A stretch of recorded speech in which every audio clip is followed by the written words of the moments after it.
Jimmy Floss Tube, and you're watching the first episode of The Stitcher's Pit. Today I want to talk about your own holiday that you guys have bestowed upon yourself.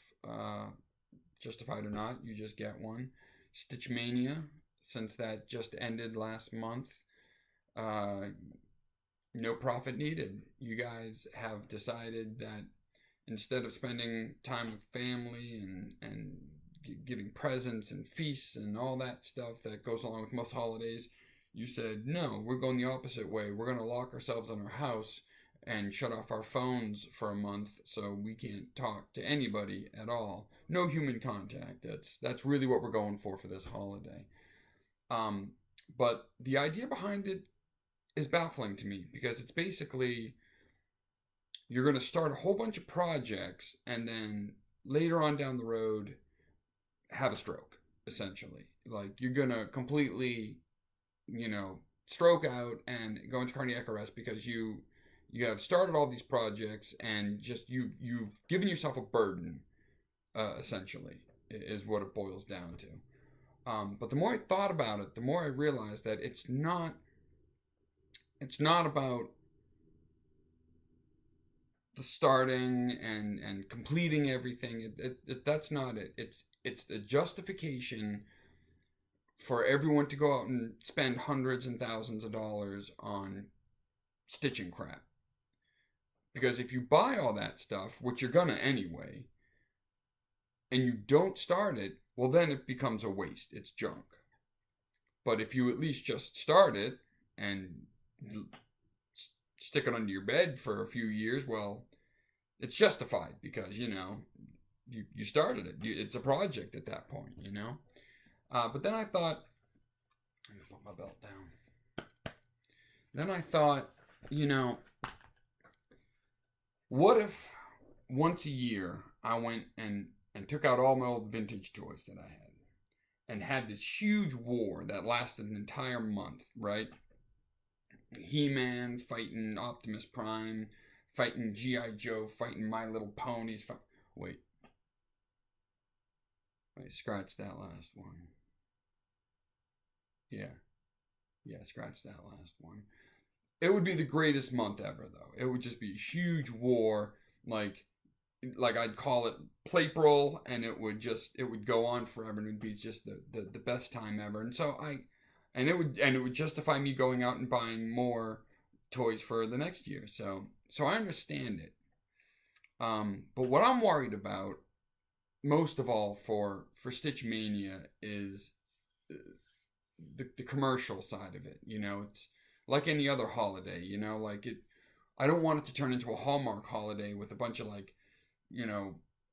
GMC floss fat cats sitting in the back of their SUV counting their monies going, you know what we need? We need a day. No, even better, a month. We need a whole month where people just buy our crap and just stitch their brains out and, go nuts on this stuff. And they're like, yeah, that's brilliant, Jenkins, you got a raise this quarter. We want to avoid that. We want to try and make this a legitimate holiday for everyone. So with that in mind, I thought that maybe what we could do is come up with some mascots for the holiday. And these are just some ideas I have just sitting around. First up here is Bongo, the Mania monkey. He's like an OCD monkey that finishes your whips for you if you leave a banana out for him or something. Because basically unfinished projects make him rock back and forth in the corner. Another one is this little guy, Shanks the Hobo Clown. He lives under a bridge in Manhattan and doles out gifts and hep C to people that don't finish their mania projects. Plus, he'll flat out just stab a bitch. Last here is Stitchy Cthulhu, the Stitch Mania Elder God. He makes the streets run DMC number 321 with the blood of the non-finishers. He's the interdimensional Stitch Mania miracle. So those are just some ideas. If you want, you can maybe put down in the comments which ones you like, or if you have other ideas, and maybe we'll make it a thing next year.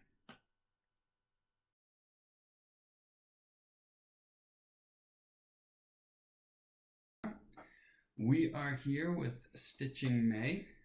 Hello. All right, wait till your turn till I say to speak. Excuse you. And we're talking about Stitch Mania in this episode. And I always thought that you should take Stitch Mania and spell it M-A-E, Mania. You could cash in on that. Yeah. That could be a check for you. I don't think anybody gets paid for it though. Or May Mania. Then people think you stutter. I do stutter. Oh, so it works then. I do stutter. It works. So the question is, how many starts did you have for Mania? I wasn't gonna do Stitch Mania at all, and then I ended up doing it kind of all in 1 week, and I did four starts. She had 4 starts. Mm-hmm. Now, the norm is it 1 a day? I think the original was 15 starts for one a day for the first 15 days in May. Doesn't that sound like ridiculous? Like, doesn't that sound like you just set yourself up to fail? To fail. Yeah. Right. Oh yeah. This is my first time actually doing the actual Mania thing. I had done in the Cross Stitch and Discuss group. They had done the Crazy 7, which was 7 in 1 day, 7 in 1 week, 7 a day for 7 days, and I did that once, and it was too hard for me to do. So down the road, like how long does it take before you just break and say, "I'm not doing these"? I'm not giving finishing up on it? Yes, right. If you have a month that's strictly dedicated to starting all these starts, mm-hmm. you should have a month dedicated to finishing it. To giving up on them. Like you could call it giving up timber, or throwing in the hot towel. I wouldn't give up. Really? Mm-hmm. I just have a lot of whips that don't get touched. For how long? I haven't touched Starry Night in at least a year. Was that a mania from that year? No, I started that before I was even on Floss You. I started that before Connor was born. Connor is I have a whip older than my son. You're gonna hold on to that one. I have a whip older than my son. but you're not. I'll finish it one day. Yeah, you're pretty much right there, right? It'll happen. It's halfway done. Yeah. I guess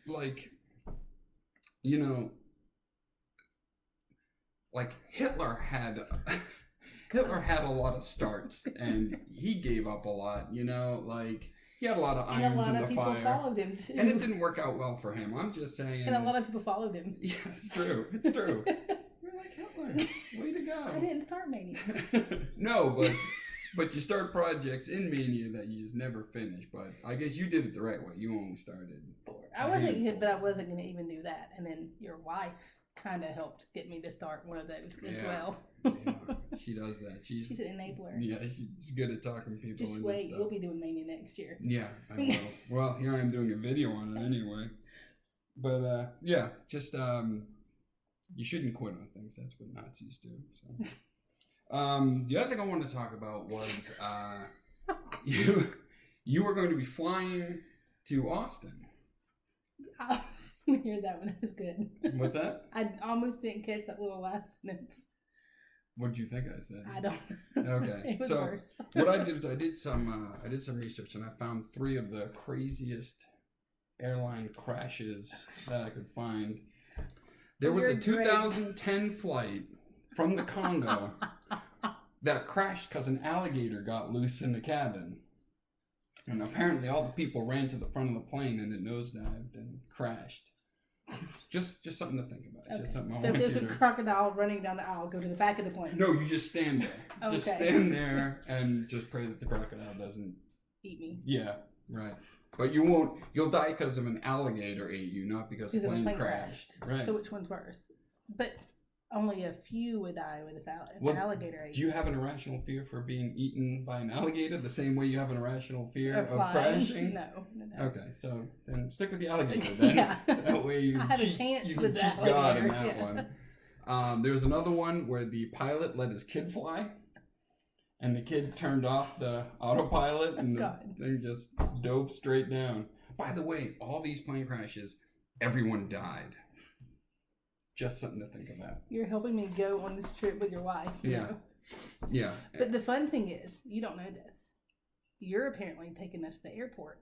So you're going to have to deal with the anxiety before I leave. Because my husband is going to be at home with a kid. Well, so you're just setting yourself up for failure. If you can survive my driving, I think you'll be fine in the air. Airplane. Yeah, right.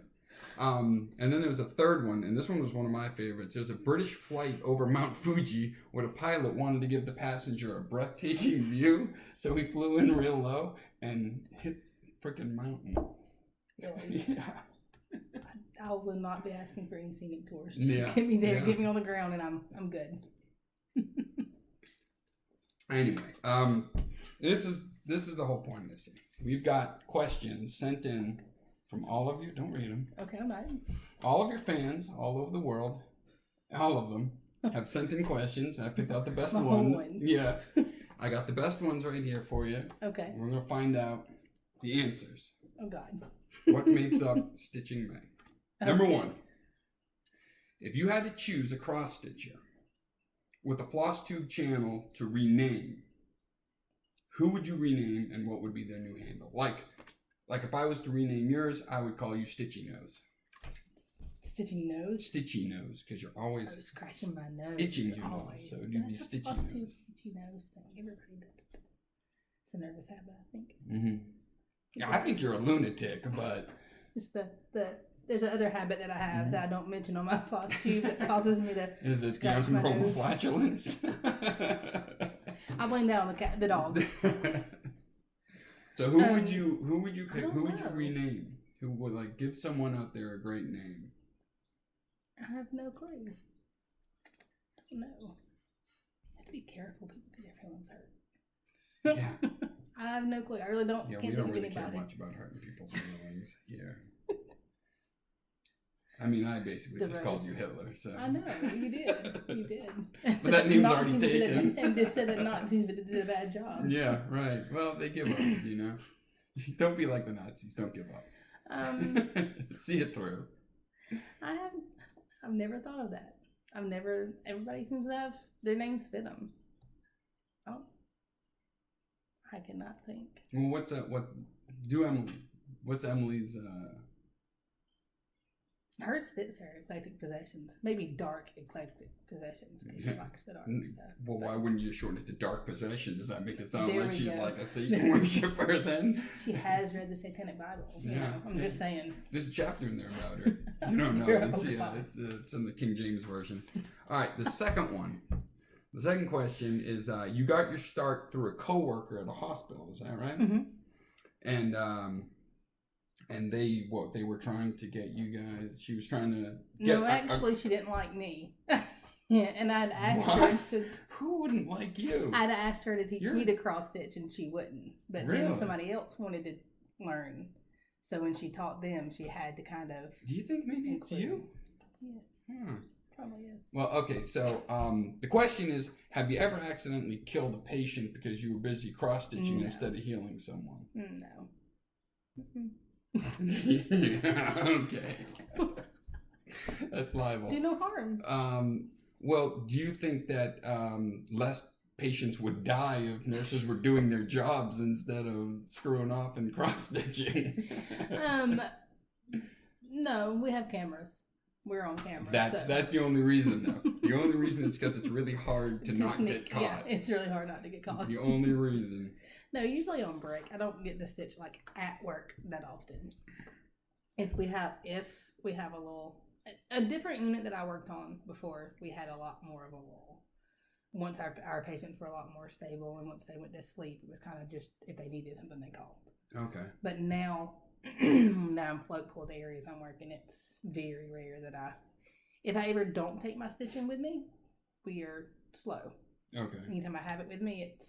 So do you honestly if you bring it with you, you can sneak off to a place? No, if we are slow enough, I can actually. They usually don't care if you're at the station, and kind of because other people will read or they may doodle or whatever, and I'll stitch. But I got you. You make sure everybody's caught up. Do people look at you like that? Actually, people are more curious.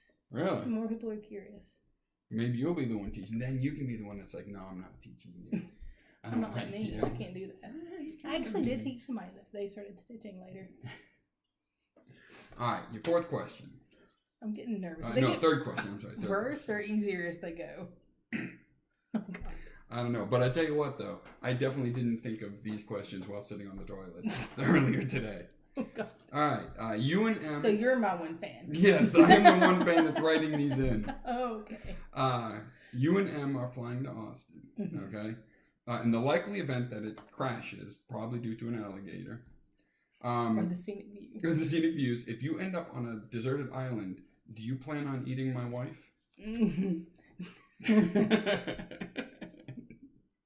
I need to know this. No.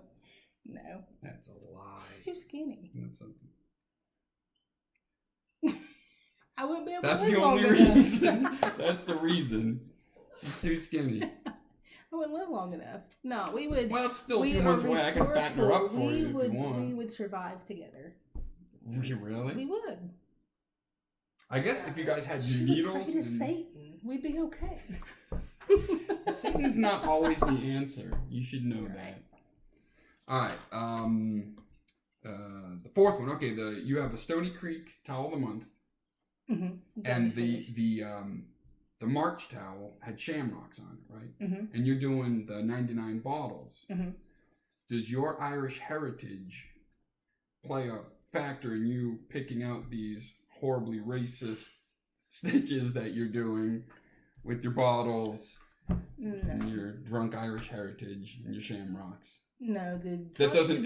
You don't feel drawn to them. Bottles is for my drunk husband. Okay, so we're gonna pawn it off on the husband. Yeah, always. It's always the husband's fault. Ask Emily. It's always the husband's fault. No. In our house, it's always the cat's fault. That's right. But we look bad if we blame it all on Connor. So. Okay. All right. Sure.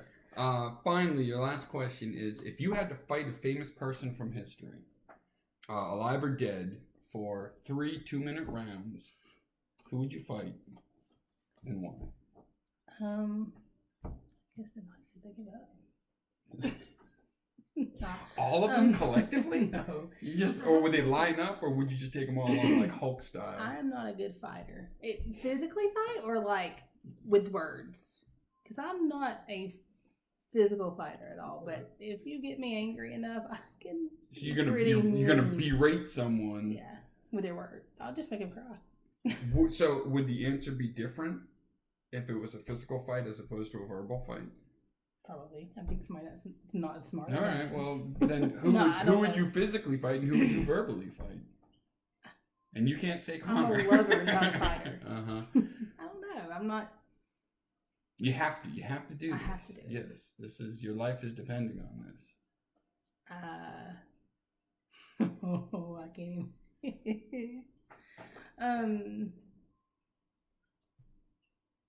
I guess physically fight Christopher Reeve after. Wow, yeah. Because that fucker had it too easy for too long. It's about time someone took him down a peg. I'm just kidding. Good job. Good job. You could have beat up a I was trying to go offensive. Paraplegic. Is that offensive enough for you? Does that fit in with your... It would be bad if he actually whipped you, too. It probably would. Because I couldn't. Who would you verbally fight? I don't know. Who would you get into a debate with? Who do I get in a debate with? I get too mad to debate. I get too mad. What's the word I'm looking for? I get not mad, but I get caught up in it. So I try to steer away. Yeah, I try to steer away. I don't know. I'm not. I have to like you to fight you, which makes no sense. That really is. But I have to care about your opinion to argue with you. I just gotta look from the husband. Yeah, I'm starting to feel like after you beat up Christopher Reeve, you're going after your husband. That's the way this seems like it's going. Oh, I don't know. I'm not good. There's got to be someone like that. Someone, historically speaking, that I don't like that I would want to fight. I don't like. Are like the exact complete opposite, like standpoint. You know what I mean? Yeah, never thought of that. I don't follow celebrity people enough. What about Anybody that hurts somebody. Some of these horrible stories of these people that hurt their children. That's who I would want to physically fight. Seriously. Okay. I would, people who, the stories that I'm sure your wife unfortunately has to deal with. Fair enough. That would be who. And then debate. To debate with somebody, you have to. That's what I meant, not to fight with them. To debate with somebody, to try to make them see my way. It had to be somebody that I cared about, because I'm not gonna. So, argue. like, if there was a political figure that you just didn't agree with any of their policies or anything like that, you wouldn't verbally fight them because you really don't care about what they think. It's not gonna make a difference, right? Why? But someone like your mom or your dad, you'll verbally fight with them all the time because I cared that their opinion. Fair enough. Opinions matter. Fair so enough. it would. Okay. All right. If, for example, if some random person on the street was walking by and says something stupid, I'd go, "You're an idiot. Keep walking." But if Scott comes by and says something that doesn't make sense, I'm gonna say, "Hey, no, you've got to do it. This is how you should be doing it because it matters. That matters to me." But the person on the street, oh well, whatever. You can look like an idiot. Okay. So you have no compassion for mankind whatsoever. Only the people around you. Best nurse It's ever. really The best nurse it's all ever. about you and your little world. Paraplegic, and then I'm gonna no compassion, and I stitch on my wall. Yeah, I got you. You hear that? Safe in my hands. After Christopher Reeve goes down. Yeah, I got you. Well, fair enough. For playing along here, getting your very own Jimmy Floss Tube. Look at that. Look, Lori. Oh, look at that handsome guy. And we've got different sizes down here. You can pick out whichever one you want. But okay. Thanks I'm for playing offended along. at the size you pulled out first. Yeah. Thanks for playing along. Is there anything you'd like to add? I was coerced. Yeah. She really didn't want to do this at all. Emily threatened my cross stitch stash. She threatened to steal it, and I had to do it. Yeah. And by the way, I'm going to sneak an alligator onto Emily's luggage when they go off in their flight. Her alligator purse. Yeah, it's a real alligator. Yeah, exactly. All right. Okay. Thank you much. You're welcome. I want to thank Stitching May for coming on the show. I want to remind everyone to keep plugging away on their Stitch Mania projects. No one likes an Adolf Quitler. And maybe if you finish some, Shanks the Hobo Clown will come by your house and give you Hep C. If anyone's got any topics or ideas, anything they want to discuss here on the next Stitcher's Pit, just put them in the comments down below and we'll get to them. This is Jimmy Floss Tube saying, go floss yourself.